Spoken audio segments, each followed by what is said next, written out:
ഉച്ചയ്ക്ക് ബിരിയാണി കഴിച്ചിട്ട് നല്ലൊരു ഉറക്കം കഴിഞ്ഞ് എഴുന്നേറ്റ് ഇപ്പോൾ മൊത്തത്തിലൊരു ബോറടി. എന്നാ പിന്നെ ഇന്ന് നിങ്ങളെ ഷിപ്പ് കാണിക്കാന്ന് വിചാരിച്ചു. ടെക്നിക്കലൊന്നല്ല, ഒരു ചെറിയ മിനി വ്ളോഗ്. ഇത് എഗ്ഡിസ് ചാർട്ട് ലോഡ് ചെയ്ത് ഓട്ടോ പൈലറ്റ് ഓൺ ചെയ്ത് കഴിഞ്ഞാൽ ഷിപ്പ് ആ റൂട്ടിൽ പൊക്കോളും. പിന്നെ ക്രിട്ടിക്കൽ ഓപ്പറേഷന് മാത്രം ഹാൻഡ് സ്റ്റിയറിംഗ് കയ്യിലെടുത്താൽ മതി. അവനാണ് വിസാറ്റ്. അവനാണ് സാറ്റലൈറ്റ് വഴി ഞങ്ങൾക്ക് ഇന്റർനെറ്റ് പ്രൊവൈഡ് ചെയ്യുന്നത്. ഇത് ഗാലിയിലെ ഹോട്ട് പ്ലേറ്റ്. ഇതിൽ വെച്ചിട്ടാണ് നമുക്ക് കുക്ക് ചെയ്യുന്നത്. വിശാലമായ മെസ് റൂം.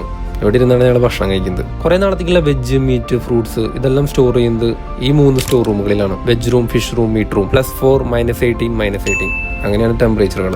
ന്യൂയോർക്കിൽ നിന്ന് പുറപ്പെട്ടപ്പോൾ ഇതെല്ലാം ഫുള്ളി ലോഡഡ് ആണ്. ഇതാണ് കാർഗോ കൺസോൾ. മുഴുവൻ കാർഗോ ഓപ്പറേഷനും ഹാൻഡിൽ ചെയ്യുന്നത് ഇവിടെ നിന്നാണ്. CCR എന്നും പറയും. കുറച്ച് ക്രിട്ടിക്കൽ പ്ലേസ് ആണ്. അധികം ആരും ഉപയോഗിക്കാത്ത ഒരു സ്ഥലമാണ് ഇത്. ഞങ്ങളുടെ കൊച്ചു ജിമ്മ്. സമയം കിട്ടുകയാണെങ്കിൽ നമ്മൾ ഉപയോഗിക്കും. ഇതാണ് ഞങ്ങളുടെ മെയിൻ സ്വിച്ച് ബോർഡും ECR, എഞ്ചിൻ കൺട്രോൾ റൂം എന്നും പറയും. ഇവനാണ് മെയിൻ എഞ്ചിൻ.